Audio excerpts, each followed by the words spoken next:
Good morning, ladies and gentlemen.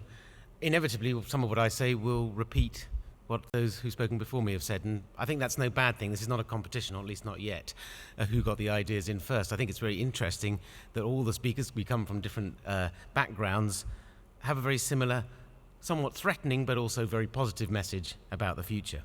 At the Climate Group, we feel that only through partnership between governments, businesses and NGOs can we find the solutions necessary to both avert climate change and ensure economic growth, create jobs and increase energy security in an increasingly insecure world. For this reason, in 2004, the Climate Group was founded to build a coalition of government and business leaders with one key aim: to highlight the opportunity of the low-carbon economy and praise leadership for those who lead the way to a more sustainable future. And that leadership certainly exists. Leadership is difficult, but we believe it exists, and to bring you, many of the leaders here together today, with others around the world, is increasingly important to give the confidence needed to build greater leadership. As we've heard already from some of the speakers this morning, we're at a point in humanity's history where we collectively have to take action to face the challenges that may at first glance, seem insurmountable. Consider the facts, some of which you've heard already. The Earth's population in 40 years is expected to reach 9 billion people. The population of the world's cities will almost double by mid-century. But to put those numbers in context, that means that in the next 40 years we will be building the same amount again of urban infrastructure as we've created in the whole of humanity's history up to now. Now, obviously, there's been some natural turnover, but imagine that. Thousands and thousands of years of humanity's history, building cities, building infrastructure. We're doing it all again in just 40 years. Prosperity is also spreading at an incredible rate. We expect, as we've heard already, the middle-class population of the world will grow from around 2 billion today to 3 billion in just 10 years and 5 billion in 40 years.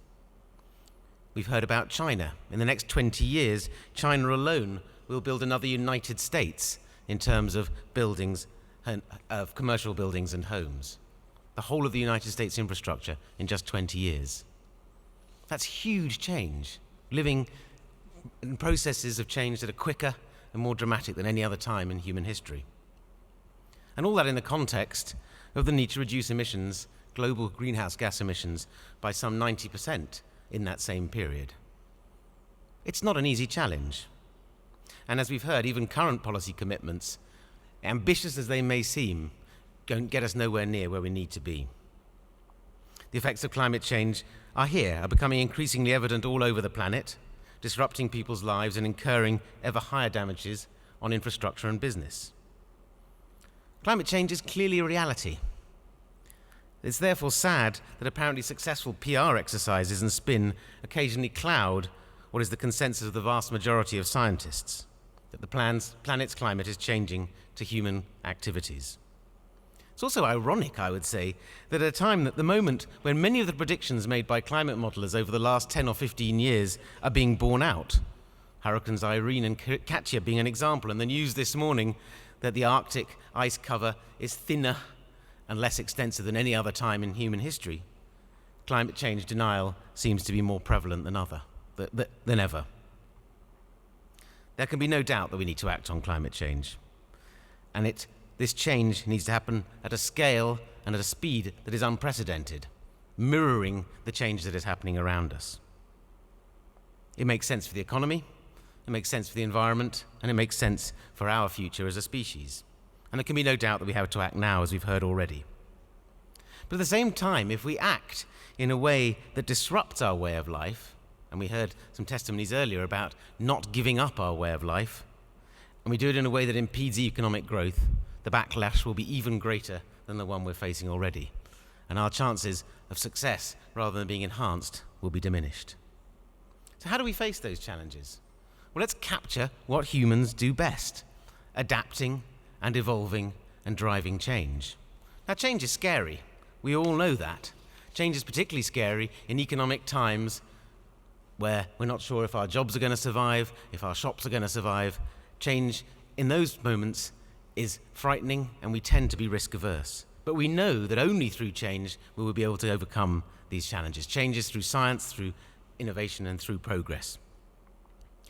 These human characteristics of adaptability, of change, and of leadership are the ones that will take us forward and enable us to confront these challenges.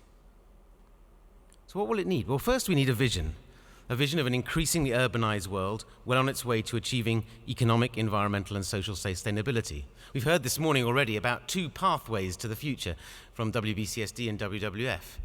I remember speaking to an official from the European Commission earlier this year who said so far he's had 23 roadmaps to how we get to a 2-degree planet in 2050.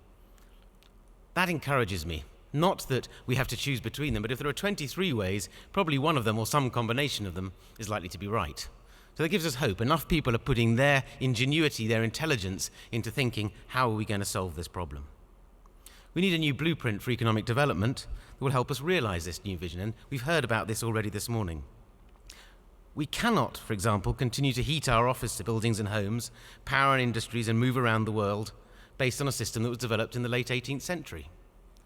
The 21st century demands something new. It demands a new industrial revolution, what we and others are calling the clean revolution. A massive scale-up of smart technologies, clean design, and new business practices. Clean revolution is the only viable, sensible way for humanity's future. And the great thing is that we feel that it's already underway. And we've heard these examples this morning. They're not at the scale necessary, not at the speed necessary, but the first germs of action are there. And it's business leaders like those in this room who will play a crucial role in not only developing the vision, a vision that gets away from being the pipe dream that others have mentioned this morning and becomes a reality, but making it practical and implementable. We know that everything we touch, see, feel, will have to be effectively zero carbon, zero waste by 2050. The challenge at heart is one of radical improvements in resource productivity. And as we've heard already, many of the problems are interlinked. We can't look at one problem separately. And the companies that are succeeding at the moment are those that have that integrated vision, who are not saying sustainability is an interesting sideline or it's good for my CSR report, but recognize that the planetary sustainability is also their business sustainability. If we think about those 5 billion, 6 billion middle-class consumers living in cities, the question that companies are asking themselves is, will there be enough stuff to go round?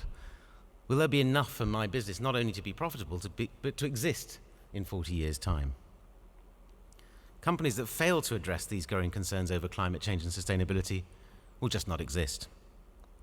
Opting out and waiting for others to lead is also not an option. It just doesn't make business sense.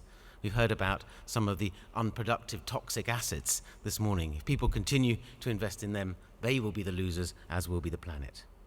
That's why businesses all around the world are already realizing and understanding the benefits in bringing about this vision, the clean revolution, realizing the opportunities from investing in halting emissions, investing in clean energy, and the low-carbon economy. Ladies and gentlemen, we have to find a new compelling vision for a better, smarter, cleaner world, and we need leadership that will drive it. Because, as I mentioned, change is something that is difficult. We're all linked, we're all sucked into, we're all comfortable with the way we live. And people who threaten change are threatening to us, to our very existence. Periods of change in the past have come about, or those that have been driven by humanity have been driven by leadership.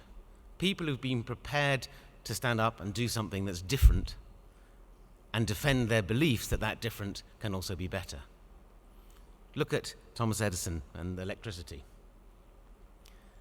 When electricity was first put forward as a way of providing heating and lighting, there was huge lobbying by the then gas industry, echoes of what we've heard already this morning, saying that gas lighting was more than sufficient and there was enough gas for years and years and that would be fine.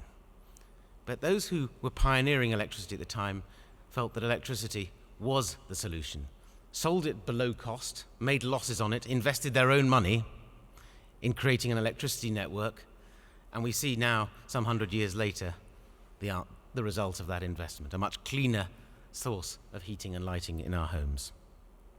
And we can think of whole swathes of other examples of people who've had bright ideas, innovative ideas, and have had to battle against the odds to show the leadership which leads to some of the technologies that we use every day at the moment. Look at aeroplanes.